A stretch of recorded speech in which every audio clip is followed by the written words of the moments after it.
పదన్న తిను. ఏమండి, పిల్లలకి వెకేషన్ వస్తుంది, ఈసారి మంచి ట్రిప్ కి వెళ్దామండి. మమ్మీ ఈసారి చిల్డ్రన్ కార్నివల్కి వెళ్దాం.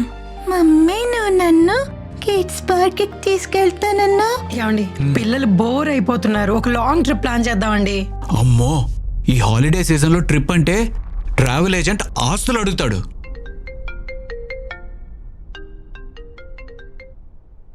హలో. హాయ్ సార్, మేము ఎస్బీఐ బ్యాంక్ నుంచి కాల్ చేస్తున్నాం. మీకు క్రెడిట్ కార్డు ఉంది కదా? అవును, నేను ఈ మంత్ బిల్ ఆల్రెడీ పే చేశాను కదా. దానికోసం కాదు సార్, మీరు మా క్రెడిట్ కార్డు మంచిగా యూజ్ చేస్తున్నందుకు అండ్ మీ సిబిల్ స్కోర్ బాగా మెయింటైన్ చేస్తున్నందుకు మీకు కొన్ని రిడీమ్ పాయింట్స్ వచ్చాయి. అవి క్లెయిమ్ చేసుకుంటారని మీకు కాల్ చేశాను. సరే, నేను ఇప్పుడు కొంచెం బిజీగా ఉన్నాను, తర్వాత క్లెయిమ్ చేసుకుంటాను. సార్ అలా కాదు సార్, మీరు ఈ మంత్ లోపల పాయింట్స్ క్లెయిమ్ చేసుకోవాలి, లేదంటే ఎక్స్పైర్ అయిపోతాయి సార్. సరే, ఈ మంత్ ఎండ్ క్లెయిమ్ చేసుకుంటాను. ఇప్పుడు కొంచెం బిజీగా ఉన్నాను, ఫోన్ పెట్టండి. సార్ మీరు నైట్ లోపల క్లెయిమ్ చేసుకుంటే మీకు కొన్ని ఎక్స్ట్రా బెనిఫిట్స్ వస్తాయి సార్. బెనిఫిట్సా? అవును సార్, చాలా బెనిఫిట్స్ ఉన్నాయి సార్. Okay, 1 minute. చెప్పండి. సార్, మీరు ఇయర్లీ కట్టాల్సిన యాన్యువల్ ఛార్జెస్ కట్టాల్సిన అవసరం లేదు. పైగా మీరు స్పెషల్ కస్టమర్ కాబట్టి మీరు రిడీమ్ పాయింట్స్ ని క్లెయిమ్ చేసుకుని ఫ్యామిలీ టూర్ కి ఫ్రీగా వెళ్ళొచ్చు సార్. ఫ్యామిలీ టూర్ అంటే డెస్టినేషన్ ఏదైనా పర్వాలేదా? ఎస్ సార్, ఇండియాలో ఎక్కడికైనా వెళ్ళొచ్చు. ఓకే, నా రీడింగ్ పాయింట్స్ ఎలా క్లెయిమ్ చేసుకోవాలి? ఇప్పుడు మీకు లింక్ వస్తుంది చూడండి. వచ్చింది. ఇప్పుడు ఆ లింక్ లో మీ క్రెడిట్ కార్డ్ డీటెయిల్స్ ఎంటర్ చేయండి sir. Okay, credit card details అంటే మీ credit card number, expiry date, pin enter చేయండి సార్. ఇప్పుడేం చేయాలి? ఇప్పుడు మీకు ఒక ఓటీపీ వస్తుంది, అది కూడా ఎంటర్ చేయండి. చేశాను. ఓకే సార్, ఇప్పుడు మీరు ఈ లింక్ సబ్మిట్ చేసిన తర్వాత మీ పాయింట్స్ ఆటో రీడీమ్ అయిపోయి మీకు నెక్స్ట్ ఇయర్ ఛార్జెస్ అన్ని 0 అయిపోతాయి సార్. ఓకే, మరి మా టూర్ సంగతి ఎలా తెలుస్తుంది?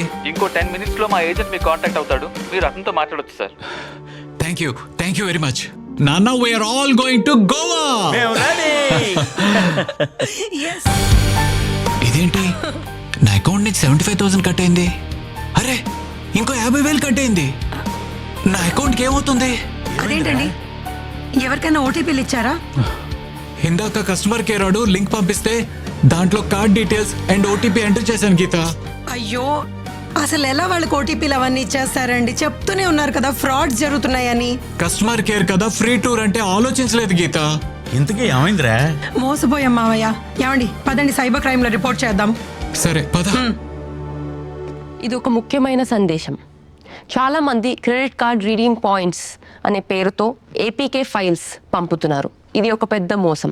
మీరు లేదా మీ ఫ్యామిలీ మెంబర్స్ ఈ ఫైల్స్ కానీ లేకపోతే ఎవరైనా పంపించినప్పుడు ఈ ఏపీకే ఫైల్స్ ఓపెన్ చేయకుండా అండ్ అలాగే ఇన్స్టాల్ చేయకుండా ఉండాలి. ఒకవేళ ఇన్స్టాల్ చేస్తే credit card, debit card, CVV pin లేదా PAN card, Aadhaar card details and అలాగే ఏటీఎం పిన్ హ్యాకర్స్ చేతికి వెళ్ళే ఛాన్సెస్ ఉన్నాయి. అండ్ అది వెళ్ళినప్పుడు అదే కాకుండా మీ ఫోన్ని కూడా ఒక రిమోట్ కంట్రోల్గా చేసి మీ ఖాతాల నుండి డబ్బులు దొంగలిచ్చే అవకాశం ఉంది. గుర్తుంచుకోండి, బ్యాంకులు ఎప్పుడు CVV number, pan card details, Aadhaar card details అలాగే పిన్ నంబర్ ఎప్పుడు అడగవు.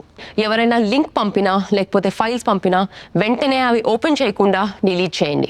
ఒకవేళ మోసపోతే ఇమీడియట్గా 1930కి కాల్ చేయండి, లేకపోతే నేషనల్ సైబర్ క్రైమ్ పోర్టల్కి కంప్లైంట్ చేయండి.